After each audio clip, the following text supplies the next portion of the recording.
বিশ্বনবী দোয়াতে বলতেন, ইয়া হাইয়্যু ইয়া কাইয়্যুম বিরহমাতিকা আস্তাগীথ আসলিহ লি শা'নি কুল্লাহু ওয়া লা তাকিলনি ইলা নাফসি তারফাতা আইন। ও হাইয়্যু ওয়া কাইয়্যুম, ও শাশ্বত চিরঞ্জীব আল্লাহ, আসলিহ লি শা'নি কুল্লাহ, আমার সব কিছুকে আপনি ফিক্স করে দেন, ঠিক করে দেন। এক পলকের জন্য, এক চোখের পলকের জন্য আমার কোনো কাজ আপনি আমার উপর ছেড়ে দিয়েন না, সব কাজ আমি আপনার কাছে সুপর্দ করে দিলাম। সুবহানাল্লাহ পড়ে। তাহলে দোয়ার সময় বলবেন ইয়া হাইয়্যু ইয়া কাইয়্যুম, পারবেন? বলেন ইয়া হাইয়্যু ইয়া কাইয়্যুম। আল্লাহর এই দুটো নাম ধরে ধরে আল্লাহরে ডাকবেন, তাইলে ওই দোয়া কবুল। পারা যাবে? ছোট বাচ্চারা যদি রাগ করে, এই আমলগুলো তো তাদেরকে বলতে পারবেন না, তাহলে কি করবেন?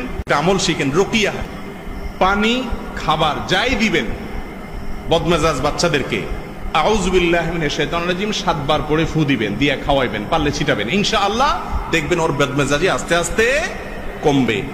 রাগ হলে সাথে সাথে তার কাঙ্ক্ষিত